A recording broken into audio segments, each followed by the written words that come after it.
नमस्कार प्यारे साथियों, कैसे हो आप लोग। आप आशा है कि सब लोग कुशल मंगल होंगे। आज हम बात करने वाले हैं पशु परिचर। जैसे आपको पीछे की तरफ दिख रहा है, पशु परिचर का हमारे जो YouTube चैनल है संस्कार एकेडमी गोविंदगढ़ के माध्यम से हम सभी लोगों का ये प्रयास रहता है हमारी टीम द्वारा कि पशु परिचर की जो एग्ज़ाम होने वाली है उसके लिए हम ये एक आपके लिए सौगात लेके आए हैं, एक अच्छा कंटेंट आपको उपलब्ध करा रहे हैं। ये हमारा बैच विद्यार्थियों 1 अक्टूबर से शुरू होने वाला है। तो 1 अक्टूबर से शुरू होगा, उससे पहले हम बता दें कि हम आपको क्या क्या प्रोवाइड करवाने की कोशिश करेंगे, हमारा प्रयास रहेगा उसमें। तो 40 फ्री टेस्ट हम लोग आपको प्रोवाइड करवाएंगे विद्यार्थियों। तो 40 टेस्ट का मतलब हो गया उनकी व्याख्या सहित हम हल कराएंगे। तो ये हमें ऐसा लगता है कि आपका 100% सिलेक्शन यहाँ से निकलने वाला है विद्यार्थियों। अगर आपको हमारी संस्था से जुड़ना है, ऑनलाइन और ऑफलाइन हमारे दोनों बैचेज स्टार्ट हैं विद्यार्थियों। तो हमारे संस्कार एकेडमी यूट्यूब चैनल पे भी आप देख सकते हो और इसका ऐप भी हमारे उपलब्ध है। इस ऐप पर सुचारू रूप से हमारे कंटेंट और वीडियो उपलब्ध हैं। आपको पूरा सिलेबस बहुत सिस्टमेटिक तरीके से आपको अवेलेबल मिल जाएगा विद्यार्थियों। इस कड़ी में हम आपको कहना चाहते हैं कि 40 फ्री टेस्ट के साथ साथ हम आपका इस तरह से उनका सॉल्यूशन भी उपलब्ध करवाएंगे जिससे आपका सारे कॉन्सेप्ट आपके क्लियर हो जाएं। 360 डिग्री का एंगल हम घुमाते हैं, इसका मतलब आपके संपूर्ण जो पाठ्यक्रम से संबंधित होगा वो आपसे जुड़ पाएंगे आप। ठीक है विद्यार्थियों, जैसे हमारे संस्कार अकादमी का लोगो आपको दिख पा रहा है, इस लोगो के हिसाब से आप हमारी कुछ फ्री कक्षाएं भी आपको उपलब्ध हैं, तो आप उनसे भी देख सकते हो। एक बार हमारे ऑफलाइन बैच से मैं आपसे रिक्वेस्ट करना चाहूँगा कि ऑफलाइन बैच में आकर यहाँ पर एक बार कक्षाएं लें और हमें यहाँ सेवा का मौका दें। एक बार ये अपनी जांच परखें, उसके बाद कहीं दूसरी अन्य संस्थाओं में आप जा सकते हैं, आपको बिल्कुल छूट है। लेकिन एक बार यहाँ पर आओगे तो हमारा दावा है कि आप दोबारा यहीं पर आओगे। थैंक यू विद्यार्थियों। आगे हम बढ़ते हैं विद्यार्थियों। इसी कड़ी में हम बात करने वाले हैं राजस्थान के इतिहास, हमारा संपूर्ण टॉपिक था। उसमें हम सरफेस आपको इस तरह से बताने वाले हैं कुछ महत्वपूर्ण ऐतिहासिक युद्ध हुए राजस्थान के इतिहास में। ये इतिहास के युद्धों को किस नाम से जाना गया और उसके साथ साथ ये कौन से ईयर में रहे विद्यार्थियों, और इनमें जो भाग लेने वाले थे वो कौन कौन थे, उन सभी की चर्चा करने वाले हैं विद्यार्थियों। सरफेस से एग्जाम के हिसाब दृष्टिकोण से देखा जाए तो ये वीडियो आपके लिए बहुत महत्वपूर्ण उपयोगी रहने वाला है। सबसे पहले मैं बात करूं, कुछ युद्ध आपको ऐसे देखेंगे कि सब हमने नाम नहीं सुने, लेकिन कभी कभी प्रश्न इसी तरह से पूछा जा सकता है विद्यार्थियों। प्रश्न इस तरह से पूछने वाला होता है कि आपसे एग्जामिनर कुछ क्वेश्चन गलत कराना होता है, तो वो आपको सिंपल प्रश्न देगा तो वो पूछ लेगा आपके पापा का नाम, सीधा है। अगर मुझे ऐसे क्वेश्चन टफ देना है तो मैं उनको एग्जामिनर अपने पापा का नाम पूछ लेता है। उदाहरण का मतलब है कि प्रश्न किस प्रकृति का बनाया हुआ है, वहां पर भी आपको ध्यान रखना है। हालांकि नेगेटिव मार्किंग नहीं है, ये हमारे लिए बड़ा प्रॉफिट है। पहला नाम आता है माउंट आबू का युद्ध, या इसका दूसरा नाम है विद्यार्थियों अनहिलवाड़ा का युद्ध। ये विद्यार्थियों कब हुआ था, तो ये 1178 ईस्वी में हुआ था विद्यार्थियों। की सन भी आपको ध्यान रखनी है। तो बात करें अहिल पाटन के जो राजा थे मूलराज द्वितीय ने उनको मोहम्मद गौरी को क्या किया था, पराजित किया था। मतलब मोहम्मद गौरी जब भारत पे आक्रमण आया था, राजपूत काल से हमारा राजस्थान का इतिहास के ऐतिहासिक युद्ध शुरू होते हैं, उसमें पहली बार जो आक्रमण करने वाला था विद्यार्थियों उसका नाम है मोहम्मद गौरी। तो मोहम्मद गौरी का आपको पृथ्वीराज चौहान के भी युद्ध आपको याद है, उससे पहले के युद्धों की बात कर रहा हूं। तो माउंट आबू का यह युद्ध हुआ और हमने मोहम्मद गौरी को क्या कर दिया था बेटा, पराजित कर दिया था, याद रखिएगा। नेक्स्ट आगे बढ़ते हैं। दूसरा है गहड़वालों का युद्ध विद्यार्थियों। गहड़वाल ये जाति है, ये कह सकते हैं एक तरह से। तो 1185 ईस्वी में हुआ था। पृथ्वीराज चौहान और जयचंद जो कन्नौज का शासक था विद्यार्थियों, याद कीजिए कन्नौज वाला शासक यूपी, यहाँ पर ये आपस में मौसेरे भाई भी थे, क्योंकि इनके जो नांदेरा कहते हैं इनके मामा जी वो दिल्ली में थे, आपको याद होगा तोमर वंशी। तो इनके मध्य भी युद्ध हुआ था। आगे बढ़ते हैं। तराइन का प्रथम युद्ध विद्यार्थियों ये करनाल के पास पड़ता है, करनाल में हुआ था। यहाँ पर बात करें तो ये युद्ध हुआ था कब, 1191 ईस्वी में पृथ्वीराज चौहान और मोहम्मद गौरी के मध्य हुआ था विद्यार्थियों। इसमें गौरी पराजित हुआ था, कहने का मतलब पृथ्वीराज जो तरते हैं वो विजय हो गए थे, अजमेर के जो शासक थे। तराइन का उसके बाद द्वितीय युद्ध की बात करूं, सेकंड युद्ध हुआ, वो भी करनाल में हुआ विद्यार्थियों। 1192 ईस्वी में युद्ध होता है। एक साल बाद पृथ्वीराज चौहान तरते और मोहम्मद गौरी के मध्य होता है, और पृथ्वीराज चौहान तरते हैं वो पराजित हो जाते हैं, मोहम्मद गौरी विजय हो जाते हैं विद्यार्थियों, याद रखिएगा। आगे बढ़ते हैं विद्यार्थियों। भूताला का युद्ध है, यह हुआ था भूताला का युद्ध नाथ द्वारा राज संबंध में विद्यार्थियों, और 1227 ईस्वी में हुआ। मेवाड़ के जेतर सिंह और इल्तुतमिश के बीच हुआ था। इल्तुतमिश विद्यार्थियों गुलाम वंश का जो शासक था वो था, और इस युद्ध में जेतर सिंह विजय रहे थे विद्यार्थियों, यह भी आपको ध्यान रखना है। इल्तुतमिश भारत के हम बात करें तो भारतीय इतिहास में शासक रहे हैं, उसकी हम बात करने वाले हैं। आगे बढ़े विद्यार्थियों, जिसका नाम है रणथंभौर का युद्ध, सवाई माधोपुर में पड़ता है, 1291 ईस्वी में हुआ। हम्मीर और जलालुद्दीन खिलजी के बीच हुआ। कोई भी निर्णायक डिसीजन यहाँ पर हमें देखने को नहीं मिलता है विद्यार्थियों। आगे बात करूं मैं यहाँ पर अलेखगढ़ का युद्ध। अलेखगढ़ का है जो 1274 में बूंदी के शासक समर सिंह के पुत्र जेतर सिंह ने कोटिया भील को पराजित कर कोटा को क्या कर लिया था, जीत लिया था। इसके बाद करूं मैं आगे, देखिए विद्यार्थियों रणथंभौर का युद्ध सवाई माधोपुर में होता है, यह भी सवाई माधोपुर में होता है। इसकी डेट इधर अलग है तो आप ध्यान रखिए, 11 जुलाई 1301 ईस्वी को हुआ विद्यार्थियों। हम्मीर और अलाउद्दीन खिलजी के मध्य हुआ, और हम्मीर देव जो चौहान हैं, हम्मीर देव जो हैं वो पराजित हो जाते हैं विद्यार्थियों। ये देखिए यहाँ निर्णायक था या निर्णय हो चुका है। आगे युद्ध का नाम है चित्तौड़गढ़ का युद्ध, ये 1303 ईस्वी में हुआ। मेवाड़ के राणा रतन सिंह और अलाउद्दीन खिलजी के मध्य हुआ। इसमें अलाउद्दीन खिलजी है वो विजय रहते हैं विद्यार्थियों, और साका भी किया जाता है, मतलब चित्तौड़ में। आगे है सिवाना बाड़मेर का युद्ध, 1308 ईस्वी में अलाउद्दीन खिलजी और सातल देव चौहान को हराया था अलाउद्दीन ने, और सिवाना दुर्ग पर अधिकार भी कर लिया था। याद कीजिए विद्यार्थियों, ये युद्ध भी आपको याद आया होगा, हमने राजस्थान इतिहास के अध्ययन में किया था। हम सरफेस से आपके लिए ऐसा कंटेंट लेके आए कि सरफेस से एक बार आप युद्ध को देख लें। एक है 13 वर्षीय युद्ध हुआ था, उसको 1298 से लेके 1311 ईस्वी तक हुआ था। वो हुआ था कानड़ देव और अलाउद्दीन खिलजी के बीच, और खिलजी इसमें क्या रहा था, विजय रहा था। आपको याद होगा विद्यार्थियों कानड़ देव का नाम, बिल्कुल ठीक है। इसका पुत्र वीरम देव था।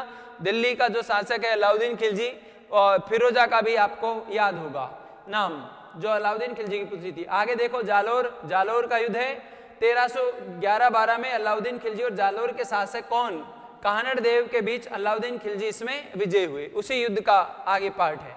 एक है सारंगपुर का युद्ध, शाहजहांपुर यानी एमपी में हुआ था विद्यार्थियों, 1437 में। इस युद्ध से आप महत्वपूर्ण है, महाराणा कुंभा और महमूद खिलजी प्रथम के मध्य हुआ। कुंभा विजय हुए तथा इसकी विजय के उपलक्ष्य में विजय स्तंभ का निर्माण भी करवाया गया था चित्तौड़गढ़ में। किसके द्वारा, महाराणा कुंभा के द्वारा विद्यार्थियों। इससे आगे खातौली का युद्ध बूंदी में विद्यार्थियों, 1517-18 में महाराणा सांगा ने इब्राहिम लोधी को क्या किया था विद्यार्थियों, खातौली के युद्ध में पराजित किया था। ये एग्जाम में कहीं पर पूछा हुआ है महिला सुपरवाइजर में। आगे देखो गागरोन का युद्ध झालावाड़ में 1519 ईस्वी में हुआ विद्यार्थियों, और सांगा ने मालवा के सुल्तान महमूद खिलजी द्वितीय को क्या किया था, पराजित करके, और बंदी भी बनाया था 6 महीने तक। ये उसके इतिहास में भूल मानी जाती है जो। इससे आगे बढ़ते हैं विद्यार्थियों, एक युद्ध का नाम है बांडी का युद्ध है, वो धौलपुर में हुआ, और धौलपुर में हुआ वो 1519 में हुआ। कहीं जगह आपको 1518-19 की डेट भी ऐसे देखने को मिल सकती है, कोई दिक्कत वाली बात नहीं है, आप ध्यान रखिएगा। राणा सांगा और इब्राहिम लोधी की सेनाओं के मध्य हुआ था। राणा सांगा की सेना क्या हुई थी, इसमें विजय हुई थी विद्यार्थियों। यह सैनिकों का भग्नाशय कहलाता है राणा सांगा विद्यार्थियों। आगे बात करें बयाना भरतपुर का युद्ध, 16 फरवरी 1527 को यह युद्ध होता है। फरवरी में खानवा युद्ध से पहले एक झड़प होती है, तो आप देखिए राणा सांगा ने बाबर के सेना को पराजित किया था, बयाना का किला भी जीत लिया था। सांगा के सैनिक जीते थे विद्यार्थियों, बाबर के सैनिक पराजित हो गए थे। उससे पहले युद्ध भी कह सकते हैं झड़प हुई थी। उससे पहले उसके बाद जो युद्ध हुआ महत्वपूर्ण खानवा का युद्ध भरतपुर जिले की रूपवास तहसील के पास हुआ था। इसकी डेट आपको ध्यान रखनी है, बड़ा मोस्ट इंपोर्टेंट युद्ध माना जा सकता है विद्यार्थियों, पूछने की पूरी संभावना है। 17 मार्च 1527 ईस्वी को हुआ था। मुगल सम्राट बाबर और राणा सांगा के मध्य युद्ध हुआ, और राणा सांगा इस युद्ध में हार जाते हैं। राणा सांगा ने बहुत सारे राजपूत राजाओं को यहाँ आमंत्रित किया था, पाती परवन भेजा था, विद्यार्थियों याद हो। आगे बढ़ते हैं, चित्तौड़ का दूसरा युद्ध कह सकते हैं, तो ये मार्च 1934 ईस्वी में हुआ विद्यार्थियों। मेवाड़ के विक्रमादित्य और गुजरात के शासक बहादुर शाह के बीच हुआ, जिसमें बहादुर शाह क्या हुआ था विद्यार्थियों, विजय रहा था। इससे आगे बात करें, एक युद्ध होता है, महत्वपूर्ण युद्ध है बिलग्राम का युद्ध विद्यार्थियों। ये 1540 में, 1540-39 ऐसे डेट दिखाई देती है आपको, दिक्कत वाली बात नहीं है। शेरशाह सूरी और हुमायूं के बीच हुआ था, जिसमें हुमायूं क्या हो गया था, पराजित हुआ था विद्यार्थियों। आप कहीं अगर ऐसी डेट आए तो आप कहीं घबराने की आवश्यकता नहीं है, ये ऐसे हम डेट को याद रखेंगे। इससे आगे बढ़ें, एक युद्ध है विद्यार्थियों पाहेबा या साहेबा का युद्ध फलोदी जोधपुर में 1541 में रावजेत सिंह और मालदेव के बीच, और मालदेव इसमें क्या होते हैं विद्यार्थियों, विजय होते हैं। मालदेव के जो सेनापति हैं कौन से, जेता और कूपा, बड़े सुदृढ़ सेनापति थे। आगे बात करें, रायसीन का युद्ध 1543 में चौहान, पूरनमल और शेरशाह के बीच। शेरशाह ने पूरनमल को धोखे से क्या किया था विद्यार्थियों, हराया, पराजित किया था।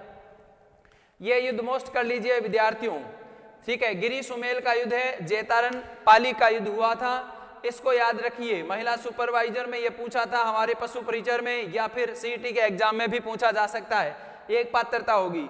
5 जनवरी 1540 ईस्वी में मारवाड़ शासक मालदेव और शेरशाह सूरी के मध्य हुआ था, और शेरशाह सूरी बहुत मुश्किल से इसमें विजय प्राप्त करता है विद्यार्थियों, दांत खट्टे हो जाते हैं उसके।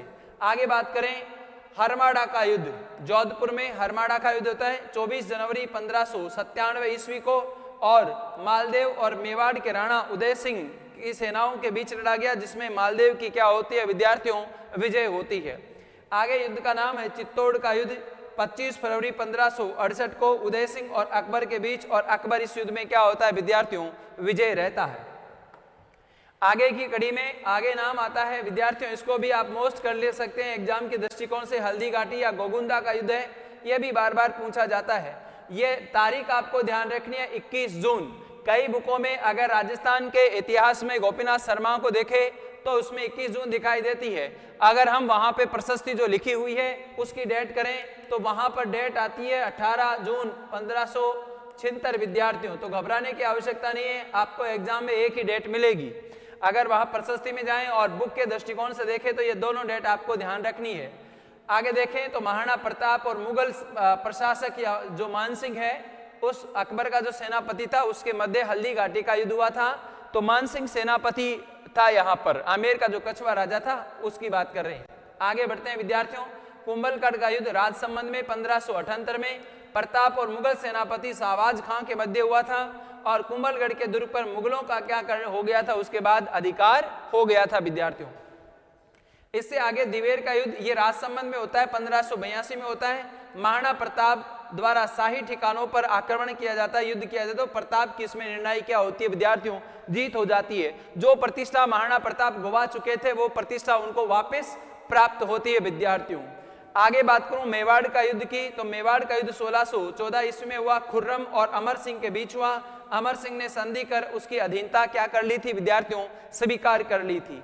इससे आगे बात करूं मतीरे की राड विद्यार्थियों, मतीरा आप तरबूज भी कह सकते हैं जिसकी बात कर रहे हैं, 1644 ईस्वी में हुआ था। यह युद्ध हुआ था मतीरे की बेल के लिए। अमर सिंह राठौड़ जो नागौर के थे और राजा कर्ण सिंह ये बीकानेर के राजाओं के बीच हुआ था, और अमर सिंह इसमें विद्यार्थियों विजय हुआ था। यानी अमर सिंह का जो बीकानेर शासक था उसकी खेतों की बेल है वो नागौर की सीमाओं में आ गई थी, और अमर सिंह ने फिर एक मतीरा ही नहीं पूरा गांव का जो मतीरे थे वो अपने पास रख लिए थे विद्यार्थियों।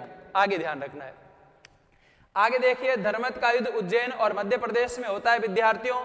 1657 ईस्वी में यह युद्ध शाहजहां के पुत्र औरंगजेब दारा शिकोह के मध्य हुआ था। औरंगजेब इसमें क्या हुआ था, इस धर्मत के युद्ध में विजय हुआ था। एक युद्ध का नाम आता है विद्यार्थियों खजुबा का युद्ध, 1659 में जसवंत सिंह द्वारा शाही सेना को लूटा था, यह ध्यान रखना है। एक युद्ध आता है दोराई का युद्ध, यह भी मुगलों में होता है, दोराई अजमेर में। यह होता है कितनी तारीख से, 11 से 15 मार्च 1659 को। उस समय जो शाहजहां बीमार रहते हैं, उसके बाद उसके जो पुत्र हैं, तो उन पुत्रों में आपस में औरंगजेब और दारा शिकोह जो शिक्षित व्यक्ति था, शासक कह सकते हैं, उनके मध्य युद्ध हुआ। औरंगजेब इसमें क्या रहता है विद्यार्थियों, शक्तिशाली होने के कारण विजय रहता है। इससे आगे देखें बंटवाड़ा का युद्ध सवाई माधोपुर में होता है 1761 में। शत्रुसाल कोटा और सवाई माधो सिंह जयपुर के मध्य रणथंभौर के वर्चस्व को लेकर, हेजेमनी को लेकर यह युद्ध हुआ था। बंटवाड़ा का युद्ध सवाई माधोपुर में हुआ 1761 में। एक विद्यार्थियों 30 वर्षीय युद्ध भी आपको देखने को मिलेगा, तो वो हुआ 1678 से लेकर 1707 ईस्वी तक विद्यार्थियों। मारवाड़ के जो अजीत सिंह हैं, दुर्गादास व औरंगजेब के बीच जो संघर्ष हुआ उसमें अजीत सिंह लास्ट में विजय भी रहा। तो ये ध्यान रखना, दुर्गादास हमेशा इसका सहयोग करने वाला रहा था, बाद में इसको राज्य से निष्कासित भी कर दिया था। आगे बढ़ते हैं कांधार का युद्ध विद्यार्थियों, ये 19 जून 1720 को ये युद्ध होता है। भीम सिंह की शक्तिशाली सेना और निजाम उल मुल्क के बीच ये युद्ध लड़ा गया, कंधार का युद्ध विद्यार्थियों। आगे बात करें मंदसौर का युद्ध, तो 1733 ईस्वी में सवाई जयसिंह और मराठों के बीच हुआ और लास्ट में विद्यार्थियों मराठा जीत जाते हैं विद्यार्थियों। एक है मुकुंदरा का युद्ध कह सकते हैं, या फिर इसको कह सकते हैं रामपुरा कोटा का युद्ध कह सकते हैं। ये 1735 ईस्वी में सवाई जयसिंह और मराठों के बीच, और मराठा क्या होते हैं विजय होते हैं। एक है गंगवाना का युद्ध 1741 में जयपुर और जोधपुर की सेनाओं के बीच ये लड़ा गया विद्यार्थियों। एक है बिचौड़ा का युद्ध 1745 में बूंदी नरेश उम्मेद सिंह ने जयपुर की सेनाओं को क्या किया था, पराजित किया था विद्यार्थियों। आगे बात करें राजमहल टोंक का युद्ध है 1747 ईस्वी में जयपुर नरेश ईश्वरी सिंह ने अपने भाई माधव सिंह मराठा व कोटा की जो संयुक्त सेना को क्या किया था, पराजित किया था विद्यार्थियों। यह भी आपको ध्यान रखना है। आगे देखो मराठाओं को विद्यार्थियों कोई भी व्यक्ति पैसे देकर उन सेनाओं अपनी सेना की तरफ मिला सकता था, यह प्रावधान रखना था। बगरू जयपुर के युद्ध है, जयपुर का युद्ध 1748 में माधव सिंह या माधो सिंह की विजय हुई। उम्मेद सिंह बूंदी का जो शासक है, बूंदी का शासक बना बाद में।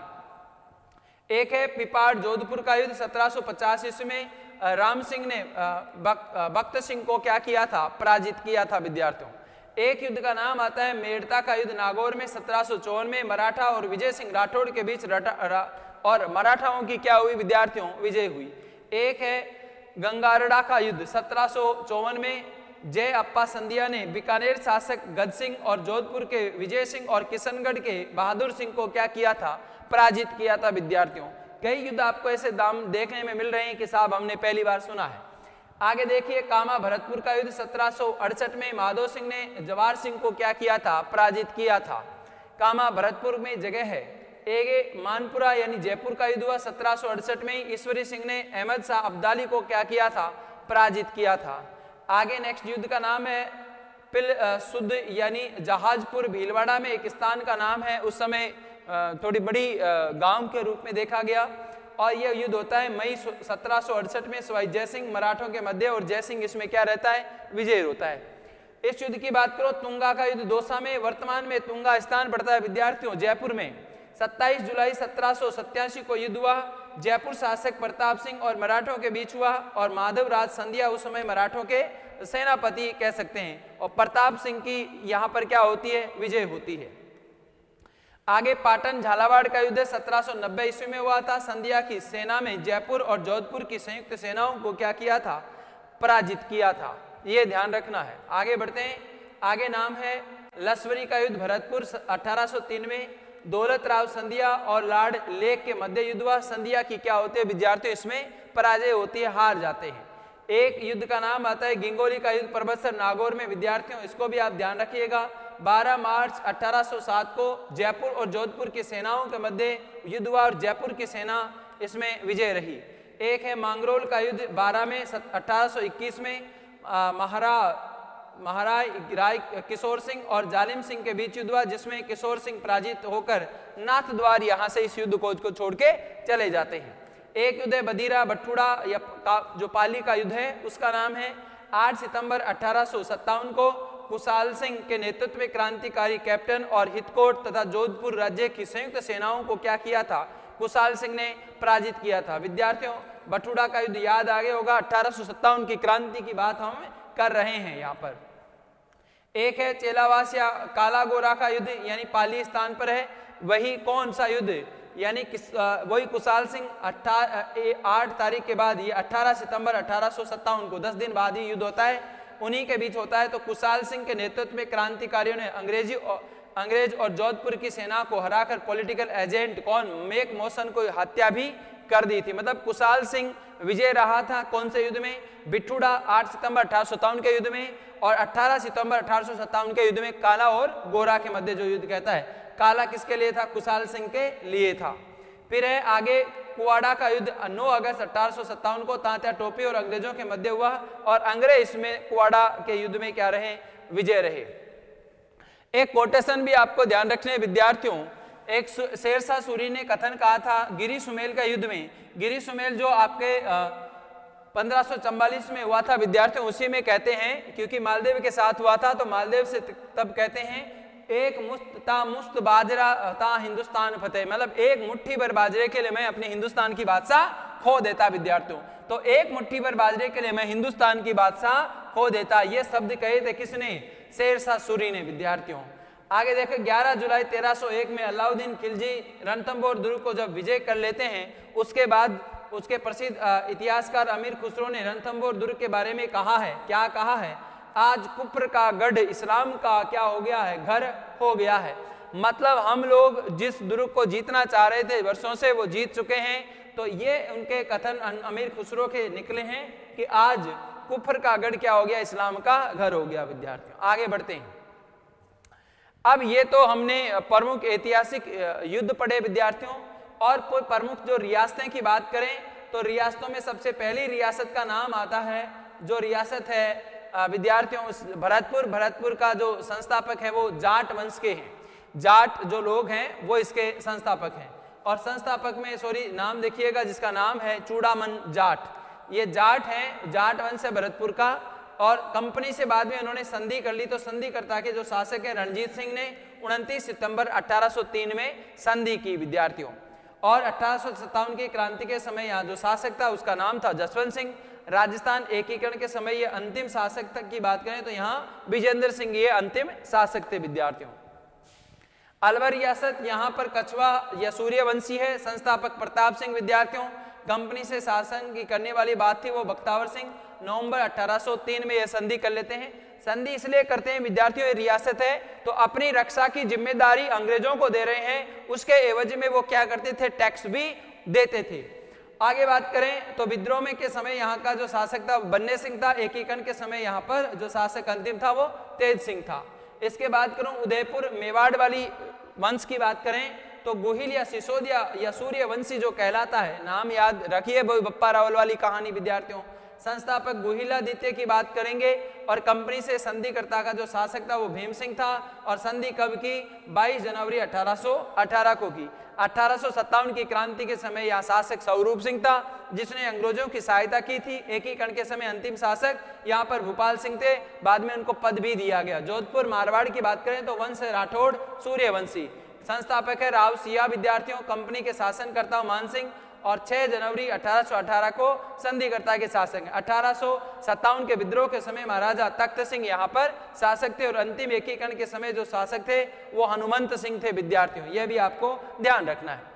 आगे रियासत है जिसका नाम है बीकानेर। वंश की बात करूं तो यहाँ पर भी वंश कौन सा आएगा, राठौड़ वंश आएगा, सूर्यवंशी। संस्थापक है राव बीका विद्यार्थियों बीकानेर का।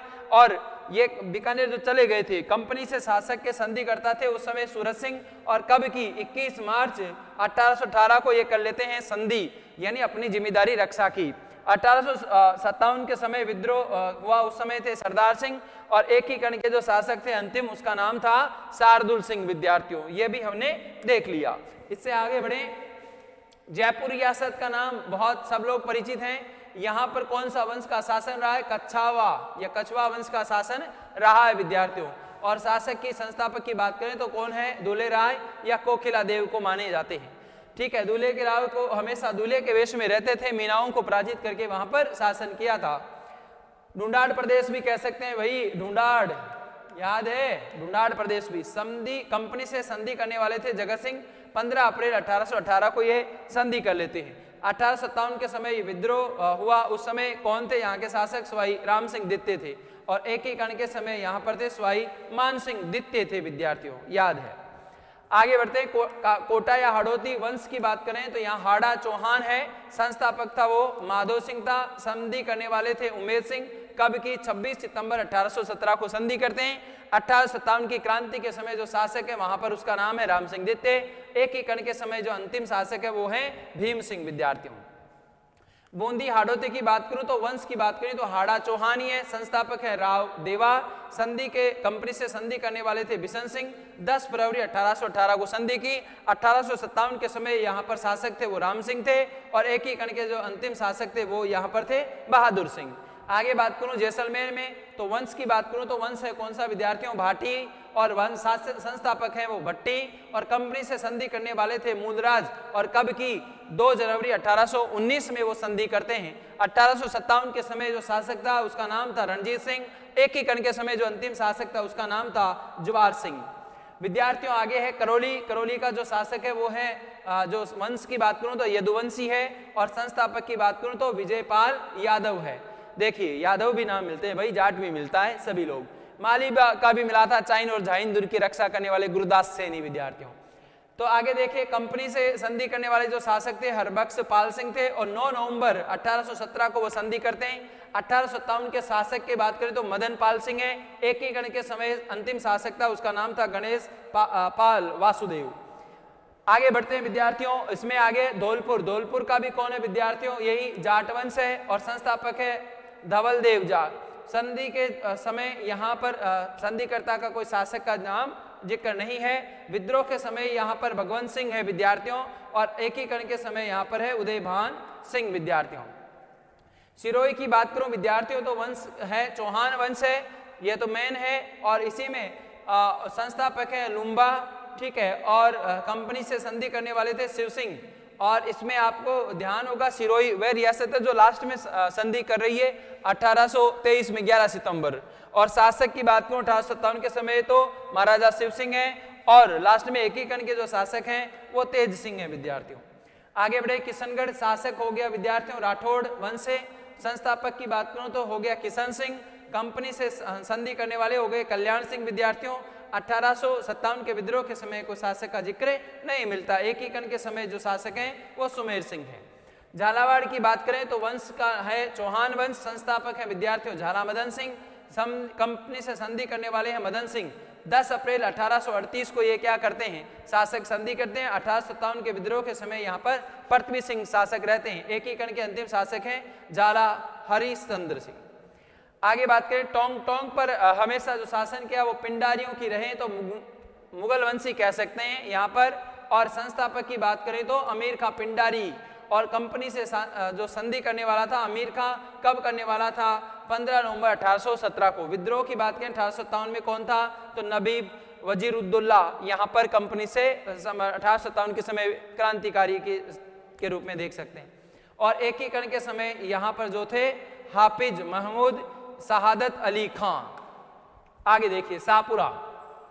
शाहपुरा में विद्यार्थी सिसोदिया वंश है, सूर्यवंशी हैं। संस्थापक हैं वो सुजान सिंह हैं। संधि करने वाले का नाम नहीं है, 1857 में भी नहीं है। और अंतिम जो शासक की बात करें लास्ट में तो वो नाम आता है सूरदर्शन देव। विद्यार्थियों, आगे बात करें मैं प्रतापगढ़ की बात करूं तो प्रतापगढ़ की बात करें तो सिसोदिया वंश सूर्यवंशी हैं। संस्थापक हैं वो महाराणा प्रताप सिंह यानी वंश है उनका। और संधि की बात करें तो संधि के शासक है सामंत सिंह। 5 अक्टूबर 1818 को विद्रोह के समय 1857 में स्वतंत्रता संग्राम में यहाँ पर जो शासक थे उनका नाम था दलपत सिंह। एकीकरण के समय अंतिम शासक था वो महाराव राम सिंह थे। आगे बात करें तो बांसवाड़ा। विद्यार्थियों, वंश के नाम बात करें सिसोदिया वंश सूर्यवंशी है। संस्थापक था वो जगमाल था। विद्यार्थियों, कंपनी से शासन करने वाला उमेर सिंह 25 दिसंबर 1818 को।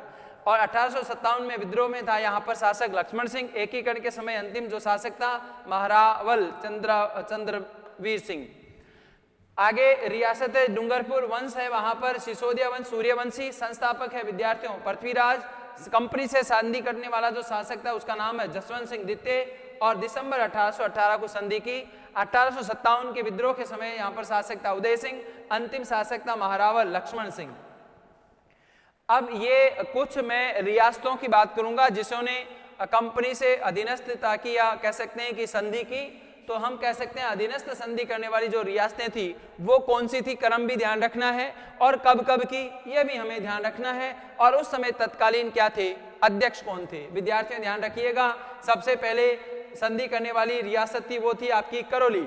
15 नवंबर 1817 को संधि करते हैं। अधिकतर जो डेट है विद्यार्थियों 1817 से लेकर 1823 तक ही हैं, ये 5-6 साल है, उसी में संधि आपको ध्यान रखनी है।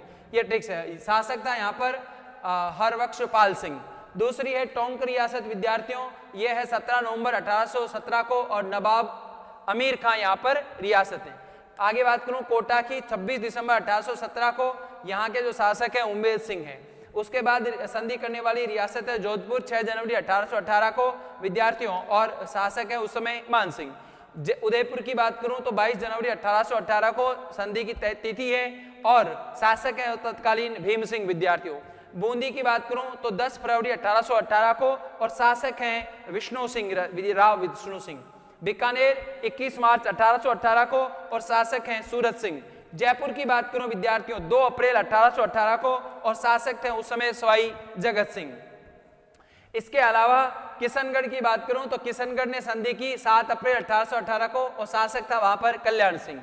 डूंगरपुर की बात करूं तो 11 दिसंबर 1818 को, ठीक है। और आगे बात करूं जैसलमेर ने 2 जनवरी 1819 को, महारावल मूलराज सिंह। अंत में जो संधि करने वाली रियासत थी विद्यार्थियों वो थी सिरोही, और इसने की 11 सितंबर 1823 को विद्यार्थियों। देखो 23 की डेट यहीं पर है, और यहाँ का जो शासक था शिवा सिंह था, ये ध्यान रखना है। हमने सबसे पहले की बात की तो वो करौली थी, और करौली का जो शासक था विद्यार्थियों वो कौन था, हरबख्शपाल सिंह था, ये भी ध्यान रखना है।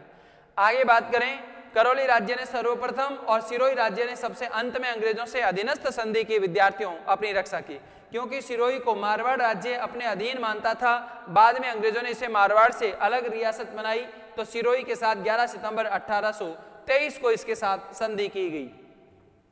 ईस्ट इंडिया कंपनी द्वारा कुछ नए राज्यों की स्थापना की गई, वो कौन कौन से थे तो आप ध्यान रखेंगे। राजपूताना के राज्य 1818 में से लेकर 1857 तक कंपनी के संरक्षण में रहे।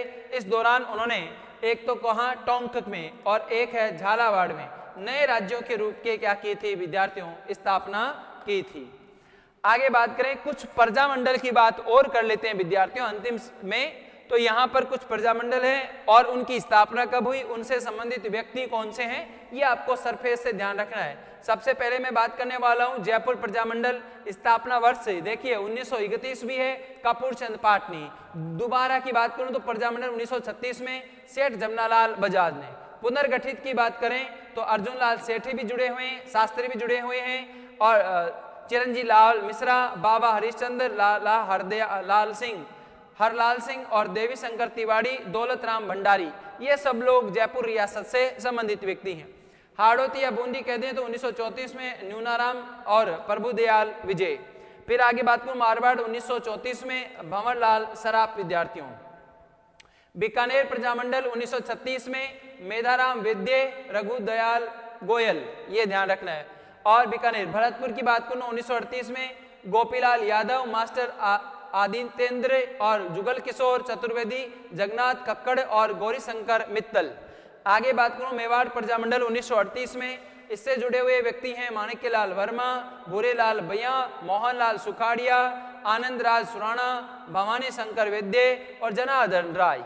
कोटा की बात करें तो 1939 में यहाँ से जुड़े हुए पंडित नैनूराम शर्मा, ठीक है, और अभिन्न हरी और बीरबल सिंह।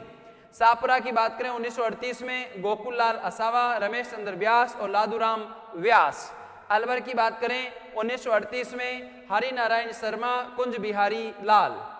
आगे बात करें करौली प्रजामंडल 1939 में त्रिलोक चंद माथुर। धौलपुर में है, धौलपुर की जो बात है विद्यार्थियों ये गलत आ गया, धौलपुर में है 1938 में, ठीक है, करसनदास दत्तानी पालीवाल और ज्वाला प्रसाद जिज्ञासु और जौहरी लाल इंदू और केशव देव। सिरोही की बात करें 1939 में गोकुल भाई भट्ट, रामेश्वर दयाल और धर्मचंद सुराणा और घासीलाल चौधरी। मारवाड़ लोक परिषद 1938 में अभय मल जैन महामंत्री रहे, रणछोड़ दास गट्टाणी ये अध्यक्ष रहे। किशनगढ़ की बात करें तो 1939 में कांति चंद चौथानी और जमाल शाह और महमूद। जैसलमेर प्रजामंडल जैसलमेर पिछड़ी हुई रियासत 1939 में माणिक्यलाल वर्मा और गोकुललाल असावा। इसके आगे भरतपुर राज्य परिषद है ये विद्यार्थियों 1939 में दौलतराम शर्मा और ठाकुर पूरण सिंह। बीकानेर राज्य परिषद की बात करूं 1942 में रघुदयाल गोयल। बांसवाड़ा राज्य परिषद की बात करूं 1945 में भूपेंद्र नाथ त्रिवेदी, विनोद चंद्र कोठारी और गोविंद लाल याग्निक और हरदेव जोशी।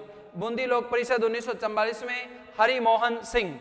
आगे है डूंगरपुर प्रजामंडल 1945 में भोगीलाल पांड्या, ऐसे भी लिख सकते हैं भोगीलाल पांड्या, नाना भाई और हरदेव जोशी। जैसलमेर 1945 प्रजामंडल 1945 मीठालाल व्यास विद्यार्थियों। ये आपको ध्यान रखनी है। 2-3 और हैं। एक है प्रतापगढ़ प्रजामंडल 1936 में अमृतलाल पाठक कह सकते हैं और चुन्नीलाल। एक है प्रतापगढ़ स्टेट पॉलिसी कॉन्फ्रेंस की बात करें तो 1945 में पड़ोसी रियासतों के कार्यकर्ता इसमें शामिल थे। एक है अजमेर प्रांतीय कार्यकारिणी, इससे जुड़े हुए व्यक्ति थे वो हरिभाऊ उपाध्याय, BK कौल और ज्वाला प्रसाद। ये आपको ध्यान रखने विद्यार्थियों। फिर से मैं आपको बताने की कोशिश करूं तो यहाँ पर हमारे जो बैच जो स्टार्ट होने वाले हैं उनमें कुछ ऐसे बैच हैं जो पशु परिचर की बात कर ली या फिर इनसी बात करने वाले हैं, तो आपसे हमने पहले रूबरू हो चुके हैं उनसे, तो आप इससे जुड़े रहिए। हमारे ऑनलाइन और ऑफलाइन दोनों प्रकार के बैच हैं, ये इससे भी आप ध्यान रखिएगा। अगर किसी विद्यार्थी को हमारे से जुड़ना है तो वो हमारे निसंकोच होकर ऑनलाइन और ऑफलाइन बैचेस से जुड़ सकता है विद्यार्थियों। पढ़ने वाले विद्यार्थियों के लिए विद्यार्थियों इतनी जैसा कोई फीस भी ज़्यादा नहीं है, आप उसको सुचारू रूप से समृद्ध सब लोग ले सकते हैं। इतनी फीस न्यूनतम फीस हमने रख रखी है। आज की कक्षा यही समाप्त करते हैं, तब तक के लिए सभी को धन्यवाद।